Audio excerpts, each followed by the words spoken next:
A segunda-feira tá braba, bebê? Tá braba? Porque a minha tá braba. Eu sou Joyce Rodrigues, do canal Ler Até Amanhecer, e hoje, depois de vocês pedirem muito, eu tô trazendo o caso da Aline Kandalafá, de 31 anos de idade. É o caso da fonoaudióloga que foi encontrada sem vida em sua casa, encontrada ali pelo pai, pela polícia, e tinha ali nas suas mãos um terço, né, enrolado ali nas suas mãos, e também algumas passagens bíblicas. Muitas pessoas no início ventilaram que poderia ser ali uma espécie de ritual, algo semelhante a isso, só que de repente a verdade mesmo ela pode ser até um pouco mais complicada. Essa história ela é cheia, mas ela é cheia mesmo de coisas aí pra gente parar e dar uma refletida.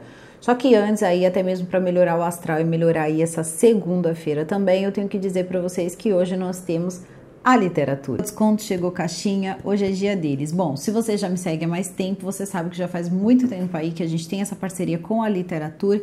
E o que é a literatura? O que são essas caixinhas? Essas caixinhas são caixinhas que são montadas com livros seminovos e usados. E por que seminovos e usados? Primeiro, porque ler neste país é um pouco caro. A literatura se preocupa com este ponto e também com a rotatividade dos livros, tá? Menos livros aí abandonados, menos livros aí que não tem mais pessoas que querem ler, então eles acabam recebendo esses livros, cuidando desses livros e mandando com brindes, tudo direitinho para você na sua casa. E claro, em surpresa, o que faz tudo ser ainda mais interessante. A literatura ela trabalha com dois planos, que é o kit básico e o kit extra. Então no kit básico vocês vão receber um livro, um marcador de página e um botão colecionável. E no kit extra vocês vão receber todos os anteriores, mais um cartão postal, um bottom e também uma experiência literária. Essa experiência pode ser um segundo livro, essa experiência pode ser um brinde de papelaria, pode ser diversas coisas, tá?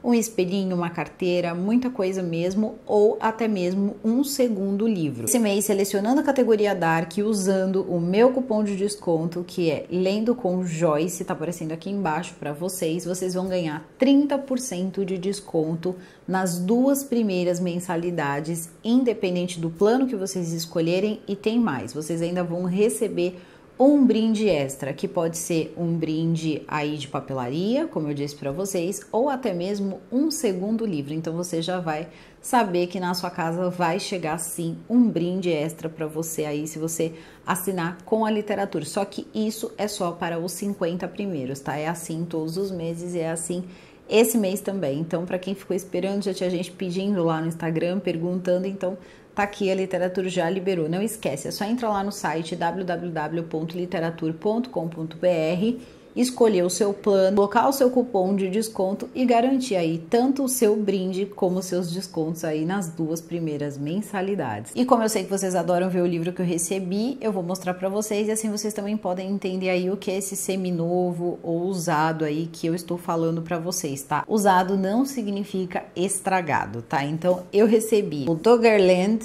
Pistas Submersas, que é esse livro aqui.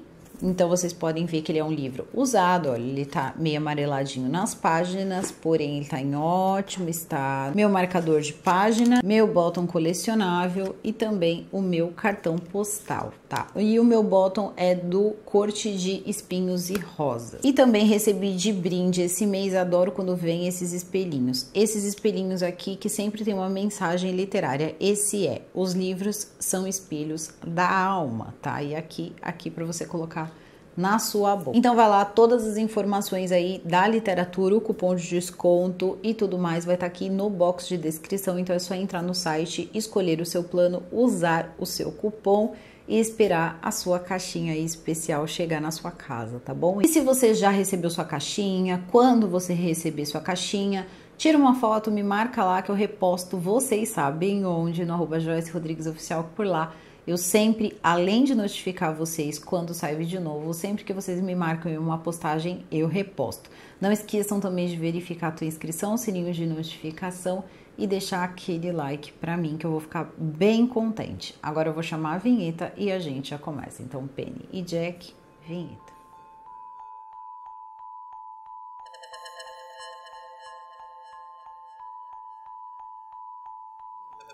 Bom, já adianto para vocês que o caso de hoje não é um caso fácil, então eu decidi contar ele de uma outra forma, porque desse jeito vocês vão conseguir entender muito melhor como pode ser complexo aí todo esse caso. Nós vamos começar aqui com o Lucas Bonfim Lhama. Lembra que nós estamos falando do caso da Aline. E quem era o Lucas? O Lucas, ele era um namorado, ele namorava a Aline há 1 ano e 2 meses. E quando ele começa a namorar a Aline, tinha pouco tempo que ele tinha saído do Hospital de Custódia de Franco da Rocha. Vocês sabem o que é um hospital de custódia? É onde as pessoas ali que são inimputáveis, pessoas que não respondem, né, por si, acabam ficando ali numa medida de segurança, acabam ficando ali sobre a tutela, então, né, dessa instituição. Nessa hora que a gente se pergunta o que ele estava fazendo no Hospital de Custódia de Franco da Rocha algum tempo antes de conhecer a Aline. Bom, ele estava lá porque ele tinha tirado a vida do pai dele. Segundo a mãe e toda a papelada ali que o Lucas tem, o Lucas ele teria sido diagnosticado com esquizofrenia paranoide aos 9 anos de idade. Então ela relata que é o seguinte: ele desde cedo, ele sempre precisou tomar medicação, ele sempre deu bastante trabalho para ela em relação a tomar conta, a ter que ficar vigiando. Depois, conforme o tempo foi passando, ele começou a ter crises, então ela falava que de 6 em 6 meses ele acabava internado em uma clínica, né, devido ali a alucinações. E ele sempre vinha aí com os papos de que ele tinha missões a cumprir, que tinham espiões russos atrás dele, só que isso não impediu, por exemplo, dele ter ali uma esposa, ele acabou se casando e tendo também uma filha. O Lucas, ele também relatava que ele ouvia vozes, então ele dizia que aquelas vozes mandavam ele fazer várias coisas e que muitas vezes ele perdia o controle, e esse também era um dos motivos que ele acabava aí sendo internado, como a mãe dele havia dito. E no dia 15 de fevereiro de 2016, aí o pior vai acontecer. Durante a madrugada, ele vai estar na casa da mãe dele, onde ele vai acabar pegando tanto o pai quanto a mãe e vai dizer que, na verdade, eles precisavam ali dar um jeito nos pecados, tá? Eles estavam com pecados e que eles precisavam se livrar daquilo. Ele estava ouvindo aquilo na cabeça dele, ele disse que era um chamado, uma voz que ele estava ouvindo. E parece que ele teria, sim, rendido tanto o pai quanto a mãe, porém ele não teve êxito em tirar a vida da mãe dele, mas do pai dele, sim. O pai do Lucas, o seu Lorival Garcia, ele foi encontrado pela polícia quase que na mesma posição que depois ele, do mesmo jeito ali que eles vão encontrar mais ou menos ali a Aline, porque ele usou o mesmo modus operandi, ele utilizou uma faca. Só que no caso da Aline, ele teria deixado 1/3, no caso do pai dele, ele teria deixado uma Bíblia. Então ele coloca uma Bíblia ali em cima do pai dele.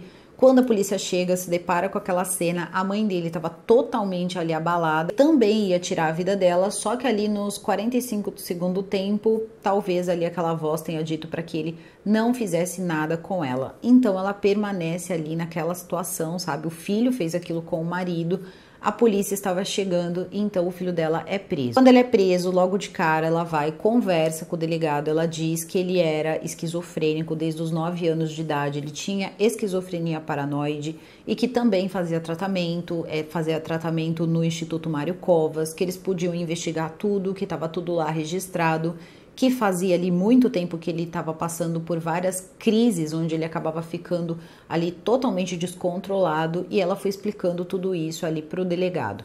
A denúncia até chegou a ser oferecida, foi oferecida ali para o Ministério Público, porém ele foi considerado ali inimputável. Ele passa por uma audiência e eles percebem que ele não tinha condições de responder pelo crime dele.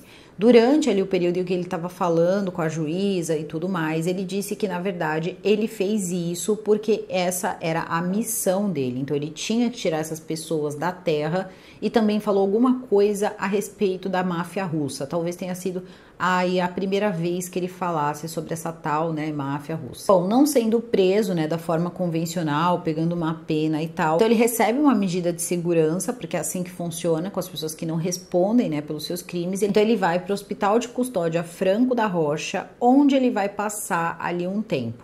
Ele vai passar alguns anos, entre 4 anos e alguns meses, recebendo tratamento dentro, né, do local. Então ele estava internado, ele estava lá dentro, né, fazendo aí todo esse tratamento, até que ele acaba passando por uma avaliação. E nessa avaliação eles acham, né, no ano de 2021, que ele já não tem mais nenhum perigo, nem para ele e nem para a sociedade, e que ele poderia tranquilamente fazer ali o tratamento dele no CAPS.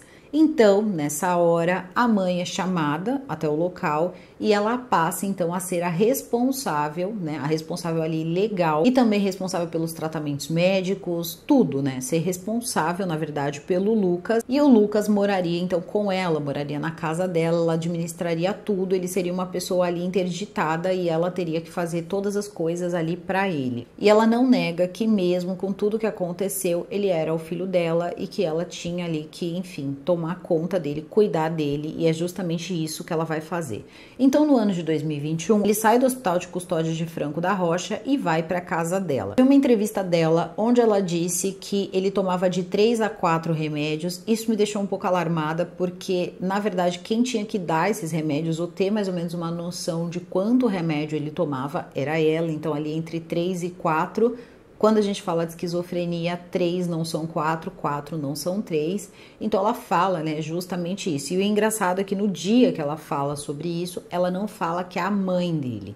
Ela fala que é a tia dele. Ela não fala de cara que ela é a mãe do Lucas, mas daqui a pouco a gente revisita aí esse pedaço da história. Aline Kandalafat, de 31 anos de idade, era uma mulher muito querida, tá, pelos familiares. Ela era uma pessoa muito querida também para a comunidade, principalmente na comunidade católica. Ela era católica, ela sempre ia à missa e ela ajudava muitas pessoas. Ela também trabalhava bastante, só que ela também fazia muito trabalho voluntário ali na igreja, nessa parte ali de fono, onde ela estava trabalhando, e o Lucas chega com um garotinho que seria sobrinho dele, que ficou com problemas de fala depois aí, vocês sabem, né, do período das máscaras. E ele estava com alguma dificuldade, precisava de uma certa terapia, uma ajuda ali para conseguir falar melhor. Então os dois começam a se encontrar nessas consultas, não se encontrar romanticamente, mas começam a ter contato. Pouco tempo depois, os dois eles engatam uma relação, então eles começam ali a se conhecer e ele parecia ser uma pessoa extremamente agradável. E isso não é a Aline que diz, até porque a Aline não vai poder dizer isso, mas a família da Aline dizia, as pessoas que moravam ao redor dizia que ele era uma pessoa assim extremamente agradável. Eu não sei se ele trabalhava, se ele não trabalhava. Eu sei que tanto ele como a Aline, eles gostavam muito de animais e eles tinham vontade de ter um lugar onde eles pudessem ali recolher animais que estão na rua, né, e colocar ali para cuidar. A Aline ia todos os domingos à missa, então ela tinha ali, ela exercia a religiosidade dela, e assim foi indo, as coisas foram caminhando, o relacionamento dela era muito bom com ele, até que depois ali de um ano de relacionamento, os pais dela conheciam ele. A Aline levava de vez em quando ali o Lucas para os pais ali conversarem e tal, ter um certo convívio com a família dela. Porém, não se sabe, não se tem certeza ali se a Aline algum dia soube do que ele teria feito com o pai ou até mesmo da condição dele ter esquizofrenia paranoide. Só que durante o período em que os dois eles acabaram ficando juntos, eles passavam a noite juntos, o final de semana juntos, então é muito difícil pra gente parar e pensar que ela não viu ele tomando remédios, ele pode ter mentido sobre os remédios, dizer que era para outra coisa, só que já é uma situação complicada. Por quê?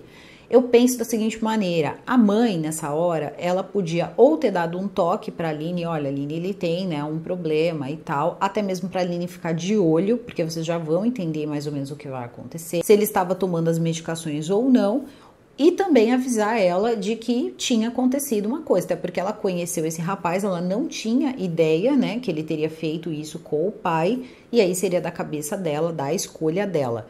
Só que aí depois também a gente vai, né, tendo ali umas suspeitas de que talvez ela soubesse. Depois de mais ou menos um ano de relacionamento, eles ficaram 1 ano e 2 meses juntos, então eles passaram a morar juntos por 2 meses ali. Alguns dizem que eles não ficavam todos os dias juntos, mas ficavam quase todos os dias juntos nos últimos 2 meses. A mãe dele teria alugado uma casa que ficava próxima à casa dela também, e nessa casa eles poderiam criar os animais que eles queriam criar, eles já estavam se preparando então para viverem juntos. Ela estaria feliz, ele estaria feliz, os dois estariam muito bem, eles já estavam com 4 cachorros então eles moravam na casa com os cachorros e tudo parecia estar correndo às mil maravilhas. Como eu disse para vocês, tinha dias que ela ainda ficava na casa dela, então não era uma coisa que ela já morava todos os dias, ele já estava ali se acostumando e ela também se acostumando a morarem juntos. E no dia 17 de agosto de 2023, ela sai de casa e passa 3 dias fora. Ele estaria com o celular, com o carro dela, ela para o carro dela, entra no dia 17 na casa, só que ela nunca mais vai sair dessa casa. Conforme os dias foram passando, passa um dia, nada de ligar para a família, passa 2 dias, nada de ligar para a família, então o pai começa a ligar para ela. Começa a ligar para ela e quem atende é o Lucas. Então, ele tanto liga para ela como liga também para o Lucas, perguntando o que tinha acontecido, se estava tudo bem, se tinha acontecido alguma coisa. E o Lucas diz que não, que ela estava tomando banho. Primeiro ela estava tomando banho, depois ele diz que os dois tinham decidido que eles iriam viajar, depois ele teria dito que, na verdade, o celular dela tinha pifado, foi assim que ele falou para o pai. Até que no dia 20 de agosto de 2023, o Lucas, ele faz o seguinte, ele manda uma mensagem para o pai da Aline e escreve da seguinte forma: infelizmente, ela está morta e já faz alguns dias. O pai dela, quando olha aquela mensagem, ele não entende muito bem, ele acha até que pode ser uma brincadeira de mau gosto e começa a perguntar como assim, para com isso ele começa a dizer que sim, que é verdade e começa a dizer que ela concordou com tudo, que eles teriam rezado juntos, que ela não teria sofrido, teria sido apenas um golpe que ele teria dado na jugular dela e que depois também de um tempo ele teria limpado o rosto dela, mas que ela tinha conseguido entender que era preciso, que aquilo tudo era preciso, e ele quis dizer que ela então estava resignada, aceitando ali tudo o que iria acontecer com ela, e ele afirmou que sim, que ela estava sem vida. Ele disse que ela estaria deitada na cama e que ele encontraria ela dessa forma, mas que era para ele não ficar triste porque ela não sofreu. Essas teriam sido as palavras dele, então ele acaba colocando isso pro pai dela. O pai dela acabou até trocando umas mensagens como se fosse assim, é mentira, ela tá aqui comigo, você tá viajando, achando que era uma brincadeira. E aí ele solta a frase, como assim ela tá com você? Ele disse, não, ela tá aqui comigo, e ele coloca, manda uma foto. E aí vocês também já vão entender o porquê que ele pediu uma foto. Muita gente achou que ele debochou quando ele pediu essa foto, ou que ele não sabia o que ele estava falando, mas eu entendi perfeitamente por que ele pediu a foto. No dia 20 de agosto de 2023, tanto o pai quanto a polícia chegam até a casa onde o casal estaria junto. Eles conseguem perceber que o carro dela estava estacionado, então, na frente da casa, então eles perceberam que ela não saiu de lá, que realmente ela estava na casa, e como eles chamaram, ninguém atendeu, a polícia arrombou a porta. Quando a polícia arrombou a porta, eles encontraram, do jeito que ele havia dito, que ela estava na cama, que ela estava no quarto, que ela já estava sem vida há 3 dias. Então, não é uma cena aqui que nós precisamos falar sobre. Eu acho que vocês já imaginam que não devia estar uma situação assim muito legal. Eu espero que o pai não tenha visto nada. Só que a polícia também encontra, enrolado na mão dela, tinha um terço enrolado na mão dela e também tinha algumas fitas coladas assim com algumas passagens bíblicas, mais precisamente 2 passagens bíblicas ali nas mãos dela. Aquela cena toda chamou muito a atenção das pessoas, mas muito mesmo. Ficou muito intrigada, com toda aquela cena. E aí, quando os veículos de comunicação começaram a falar desse caso, eles começaram a tratar como se tivesse acontecido um ritual.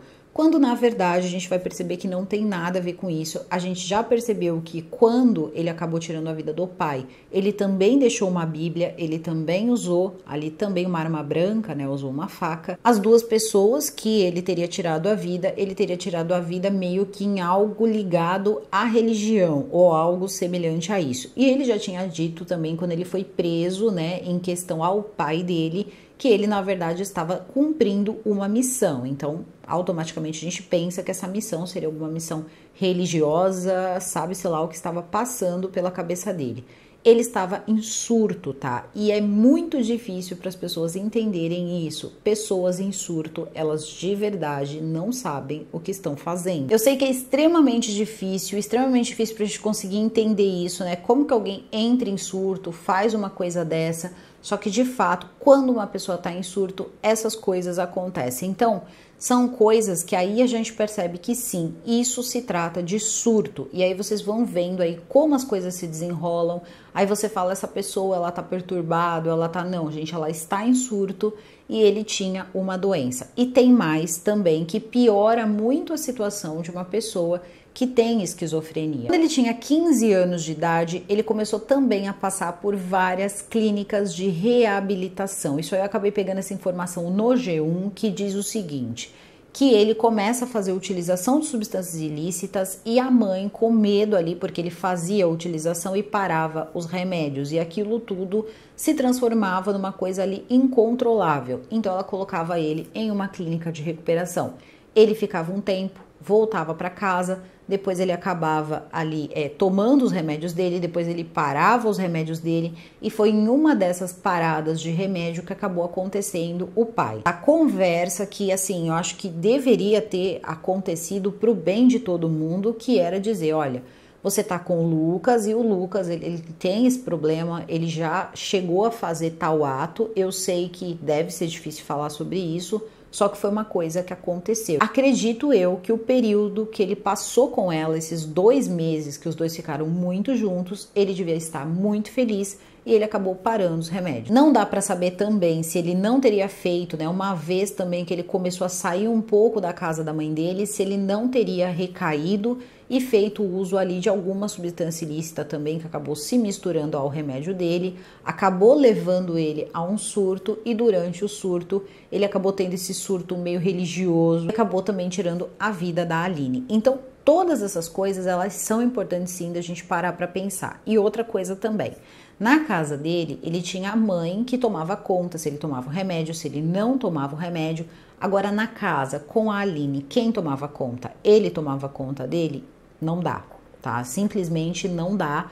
Você não consegue controlar esse tipo de paciente com remédio dessa forma. Você precisa que uma pessoa tome cuidado sim, tome conta sim, se você tá ou não tomando esse remédio. Eu não tô jogando a culpa em cima de ninguém, porque eu acho que esse é um caso aí que é até um pouco mais humano você chegar pra pessoa, né, e conversar. Agora, eu posso garantir que essa conversa não aconteceu? Não posso. Não consegui encontrar em lugar nenhum lugar escrito. A mãe chegou a falar, inclusive com o Caco Barcelos, e ela não falou em nenhum momento que ela teve essa conversa com a Aline. Porém, a delegada do caso, ela fala pro Datena que ela tinha as dúvidas dela se a Aline sabia ou não. Ela já estava fazendo algumas oitivas e talvez a Aline ali tivesse algum conhecimento do que ele tinha feito. E a Aline, ela tinha uma vontade, tá? Segundo aí o que é dito, uma vontade de curá-lo.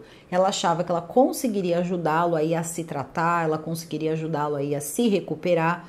De repente, né, era uma coisa até um pouco religiosa, a gente não sabe, ela era muito religiosa, a gente não consegue entender o que pode ter acontecido no meio desse caminho e que de repente acabou levando ele a mais um surto. E detalhe, tá? Surtado ele estava quando ele fez e surtado ele permaneceu. Então, enquanto ele ficou sem remédio, enquanto ele ficou sem nada ali, ele continua em surto. Ele foi andando por vários lugares, ele chegou até a zona oeste do Rio de Janeiro, ele fez esse percurso quase todo a pé, então ele andou quase que sem parar, e aí ele também começa a fazer contato com o primo, tá? Com o primo da Aline.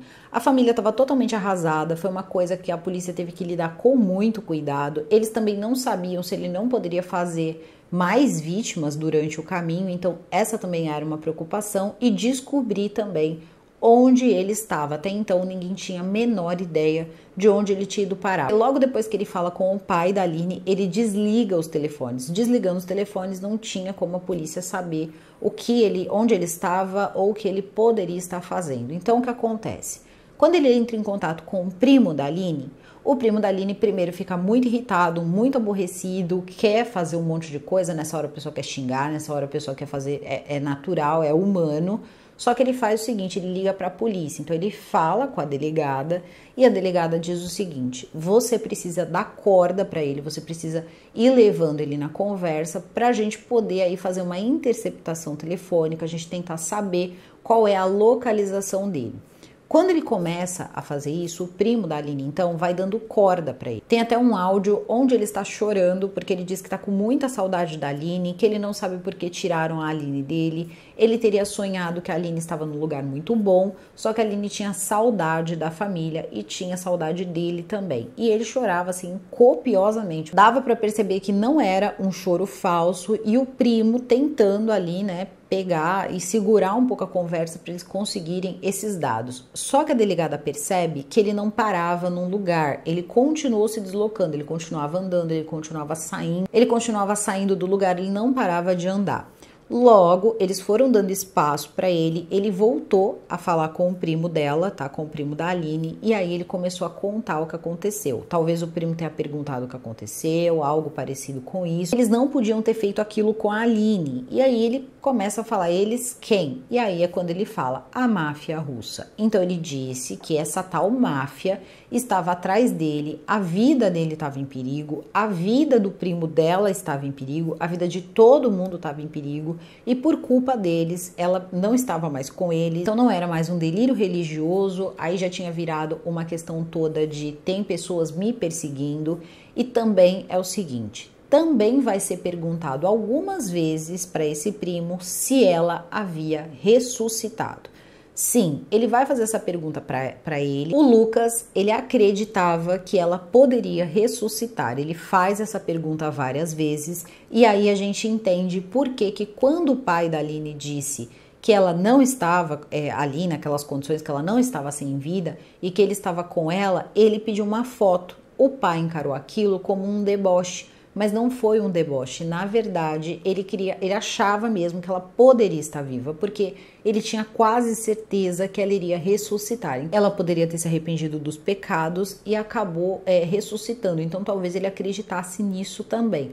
Era um misto, é uma cabeça que tá bagunçada, isso são muitas vozes ali falando na cabeça da pessoa, um monte de coisas diferentes, então ele tava ali naquele looping mesmo durante o surto e ele nem tinha certeza direito do que ele estava falando, as coisas não tinham muita conexão. Logo, vai se passar um tempo, o primo vai chegar e vai falar o seguinte pra ele. Olha, Lucas, eu tô entendendo, tudo isso é muito preocupante, talvez eles peguem você mesmo, talvez eles façam mal pra você, já fizeram mal pra Aline, então faz o seguinte, procura um lugar e se entrega pra polícia, porque com a polícia você vai conseguir conversar, você vai conseguir proteção. Quando eles têm essa conversa, o Lucas estaria no mato, então o Lucas ele se desloca do mato e vai para um lugar que tinha galpão, o sinal do celular era melhor, e aí quando eles têm ali sinal de celular, eles já tinham também quebrado vários sigilos ali, eles conseguem encontrar uma localização onde ele fica, tempo suficiente para a polícia então realizar a prisão dele. Prisão antecipadamente dele, porque ele já tinha confessado, ele confessou ali por mensagem para o pai da Aline, então ele era confesso, ele era, né, ali uma pessoa que confessou ter feito aquilo com a Aline, então a delegada ela consegue com a juíza, juntamente com a juíza, decretar a prisão preventiva dele, mas ela faz isso até mesmo um pouco antes dele ser preso, então quando ele é preso, ele já tinha a prisão preventiva dele decretada. A polícia do Rio de Janeiro é que vai ali fazer a apreensão dele, porque não tinha, né, a polícia de São Paulo não agia ali naquela região, então eles agiram mais rápido, eles chegaram lá e o prenderam. Ele foi até a delegacia, ele passou por uma audiência de custódia. Durante essa audiência de custódia ele ficou em silêncio, ele não falou absolutamente nada. Eles fizeram ali um exame, né, um exame de corpo de delito, e aí o pessoal de São Paulo já estava esperando por ele para levá-lo então para São Paulo. Então eles precisaram passar por todos esses trâmites e também quem ajudou também nessa fase toda aí foi a mãe dele. A mãe dele esteve junto aí durante esse período em que ele teve que ser transferido, que teve a prisão, que tudo aconteceu, ela levou remédios, então ele passou a ser medicado de novo e também eles foram atrás, tá, de várias coisas aí que vai ser muito perguntado depois. Em São Paulo, eles perceberam que ele não tinha condição de passar por uma audiência, nem mesmo uma audiência de custódia, então ele vai ser preso, mas ele não tinha condições de falar nada, então a delegada ela achou melhor dar para ele ali uns dias sendo medicado, para sair da crise, ele ainda estava em crise, ele ainda estava em surto, então eles acharam que era a melhor abordagem e depois acabar conversando com ele. Então eles acabam colocando ele em uma cadeia onde ele tá sozinho, não tem outras pessoas com ele, ele vai ficar ali até ele se sentir ali, né, melhor, ter a sua cabeça ali um pouco mais preparada para poder conversar com as autoridades e não simplesmente ficar calado, como foi o que aconteceu, porque tem várias perguntas ali que a polícia quer fazer, como por exemplo o motivo, se aconteceu alguma coisa, se ele lembra, né, também do motivo, se ele lembra, se ele deu alguma coisa para a Aline, porque os exames, uns não saíram o resultado, outros talvez não mostre se ela tomou ou não algum medicamento, então a situação ali é um pouco complicada. Ele fez isso com a Aline, foi preso, tudo bem, né? Nessa altura do campeonato, a casa da Aline já estava toda pichada, o pessoal pichou ali, né, em relação ao feminicídio e tudo mais, ficou tudo muito pichado, eu acho que também não precisava, né, disso. O proprietário da casa não era o Lucas, né, era uma casa alugada e tal, então os cachorros ficaram abandonados, ninguém cuidou dos cachorros, então os vizinhos ali estavam se ajeitando para poder cuidar dos 4 cachorros que tinha na casa, então foi uma situação assim bem caótica. Ele acaba ficando preso, todo mundo começa a guardar, mas aí vem a pergunta, será que ele não vai novamente passar pelo mesmo, né, mesmo sistema ali que aconteceu quando foi o pai dele? A mãe disse que vai visitá-lo, ela visitava ele quando ele estava internado, né, quando foi o caso do pai, ela continuou visitando. Algumas pessoas perguntaram para ela por que ela continuou fazendo isso e ela disse que era porque ela amava ele. Então, nessa hora, ela tá conversando com o Caco Barcelos e ele faz, então, essa pergunta para ela, né?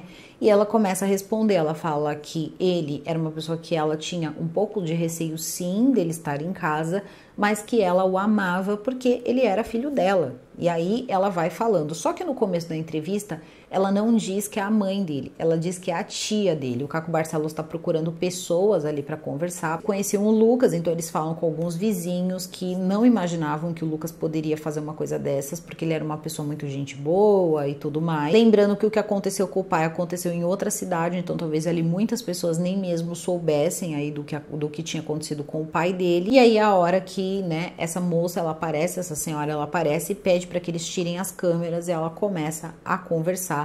E ela diz que não é só a família da Aline que tá sofrendo, ela também tá sofrendo. E já é uma coisa que eu prefiro nem entrar nesse assunto, porque eu acho que nessa hora é meio complicado a gente fazer, né, essa comparação. Eu entendo que ela deva sofrer muito, sim, porque querendo ou não, é uma coisa que ela não pode mudar, é uma coisa que ela também se expõe ao risco, porque ela poderia ter sido a Aline, ela poderia ter sido o pai, ela poderia ter ido junto, né, com o pai dele, quando ele tirou a vida do pai dele, se ele não tivesse ele mesmo decidido que não seria assim, então a gente sabe que fácil a vida dela não é. É aí que eu digo pra vocês que em nenhum momento também eu vi ela dizendo que a Aline, por exemplo, sabia aí, né, desses problemas que ele tinha e das coisas que tinham acontecido. Nem que fosse pra dizer assim, ah não, a Aline era ciente, só que a Aline era uma boa pessoa, queria ajudar ele. Não, nem isso eu não ouvi. E olha que ela falou e falou bastante. A gente também tem que lembrar que ele tem uma filha e também tem aí uma ex-mulher e não dá pra saber se ele tem um bom relacionamento com a filha, se ele visita essa filha, visitava, né, no caso, agora ele tá preso, mas se ele visitava, se ela tem contato, mas tudo isso é uma situação bem difícil mesmo, né, porque ele tava na rua e aí a pessoa começa a sentir um pouco de medo. Já foi o pai, já foi, né, a noiva, e aí como é que fica? E se na hora chegarem lá e falarem não, ele é inimputável, então ele não vai passar por um julgamento, ele vai passar por tratamento, e aí o que acontece? Teria algum problema? Se fosse em outras circunstâncias? Já começamos errado na questão Lucas. O Lucas, ele entra no Hospital de Custódias de Franco da Rocha e fica por volta de 4 anos e é colocado em liberdade. Um ano, mais ou menos, depois, ele vai lá e tira a vida, então, da Aline. Agora, ele tirou a vida da Aline. Quando chegar lá e eles forem analisar o caso dele, ele provavelmente vai ser considerado inimputável novamente e uma nova medida de segurança vai ser colocada. Querem falar, falem. A questão é, sabemos, já conversei com vocês aqui em relação aos hospitais psiquiátricos, né, hospitais de custódia ali psiquiátricos, que não vão mais receber pacientes. Então, o que vai acontecer é que os pacientes que já estão lá, eles vão ser remanejados se não tiver jeito de fazer tratamento ambulatorial, porém a maior parte deles vai para a rua. Então, provavelmente, eles não vão deixar ele muito tempo aí internado, né, ali fora da sociedade, não. Ele vai ficar algum tempo e depois ele volta pro tratamento ambulatorial. Quando o Caco Barcelos ele foi atrás dessa história, ele também foi no CAPS, onde ele fazia o tratamento, e em 2022, mais precisamente em julho de 2022, tinha uma avaliação dele, uma avaliação médica, dizendo que estava tudo bem e que ele estava indo, tá, até o CAPS, estava realizando o tratamento, estava indo em todas as consultas que aconteciam de 60 em 60 dias, então são de 2 em 2 meses que a pessoa vai até o CAPS. E olha que o caso dele é uma esquizofrenia paranoide e que, na verdade, esse tratamento ele funciona muito bem para muitas pessoas. Tem muitas pessoas que saem de hospitais de custódia, leia-se, né? Pessoas que estão em hospitais de custódia são pessoas que cometeram crimes e que não vão para uma penitenciária comum porque elas têm algum problema. Elas estão doentes ou porque elas são doentes. Então, o que acontece? Ela tá ali dizendo que, na verdade, esse tratamento ele dá muito certo, funciona muito bem e que quando uma coisa como essa acontece é que as pessoas se voltam para os fracassos ali, né? Os fracassos do projeto. Não é só de fracasso que esse projeto vive, tem muitos casos de sucesso e aí eu digo mentira, você não pode ter essa certeza, você não pode dizer que existem casos de sucesso com um tratamento que você recebe ambulatorial, porque você está falando de pessoas que têm uma doença, que vão tratar essa doença até o fim da vida delas, então, a menos que essas pessoas já estejam a 7 palmos, você não pode dizer que ela passou o resto da vida dela controlada,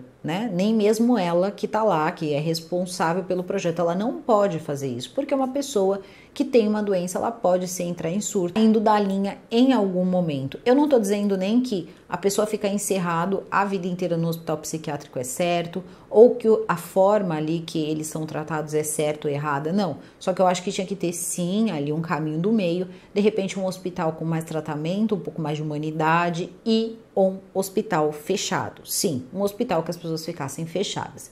Tem esse rapaz e eu digo também o seguinte, que não é uma questão só de uma pessoa. Tem mais casos onde as pessoas elas simplesmente vão para fazer esse tratamento ambulatorial, elas fazem todas as atividades e elas continuam cometendo seus crimes, porque elas já chegaram ao ponto de cometê-los. Então, não adianta, isso é uma coisa que vai sempre ali acontecer. Se isso acontecer de novo com ele, daqui um tempo, a gente tá aqui falando sobre ele novamente, porque infelizmente tem mais uma vítima ali na lista. Então eu acho que isso não é bom para ninguém, não é bom para ele, não é bom para a família dele. A mãe mesmo estava dizendo que as pessoas na rua chamavam ela de mãe de assassino, chamavam ela de tudo quanto era nome, sabe? Xingavam ela mesmo. Então para que isso? Para que colocar uma pessoa que não consegue se controlar? Eu não estou falando isso de uma forma pejorativa, porque no fundo essa pessoa também gostaria de poder se controlar. Ele não queria ficar ouvindo o tempo todo que a máfia ou o mal ou algum espírito estava mandando ele fazer alguma coisa. Olha só, no caminho foi o pai, no caminho foi a mulher que ele gostava. E diferente do que aconteceu na época com o pai dele, que ele passou 4 anos em Franco da Rocha, dessa vez, se acontecer isso, talvez ele passe aí um tempinho internado, 1 mês, quem sabe 2 meses, e depois ele volte para o tratamento ambulatorial. E aí sou eu que pergunto para vocês. Vocês acham que a família, as pessoas que estão ao redor, a população ainda vai estar recente tudo isso aí? E se acontecer um justiçamento? E se essa pessoa, ao invés de fazer uma vítima, virar uma vítima? Eu sei que muitos podem dizer, foi tarde, né? Tem gente aí que tem esse pensamento. Aí as pessoas que fizeram o justiçamento, elas vão ser presas e elas não são inimputáveis, então elas vão para a cadeia. Enquanto isso, ele vai ficar solto. Não estou falando que é para ninguém fazer isso, não, só estou citando um exemplo. Então, provavelmente, o Lucas, ele vai passar um tempo aí, enquanto essas coisas todas rolam, enquanto essas audiências aí vão acontecer, só que não esperem nada diferente, ele não vai ser preso, a doença dele é provada, então ele vai aí ter uma medida de segurança, não sabemos por quanto tempo e nem sabemos se ele já não vai direto para um sistema ambulatorial. Não dá para saber como as coisas vão funcionar daqui para frente e isso é uma coisa que quase ninguém sabe como é que vai acontecer, tá? Isso ainda é uma coisa muito nova, ninguém sabe como vai poder acontecer, o que se sabe é que algumas pessoas ali acabam conseguindo internações de 30 dias, de 60 dias, agora mais do que isso não dá para saber aí como vai rolar. O que se sabe é que a mãe vai ser responsável por ele novamente, se ela assim, né, permanecer viva, e todas as vezes que acontecer alguma coisa referente a ele, sim, ele vai voltar para casa, porque não vai ter um lugar para ser colocado, não vai ter mais hospitais de custódia. Deixem aqui embaixo também se vocês tiverem mais informações, tá? Mais informações aí porque vocês moram próximos ou souberam aí de alguma coisa, pode colocar aqui nos comentários, fiquem à vontade.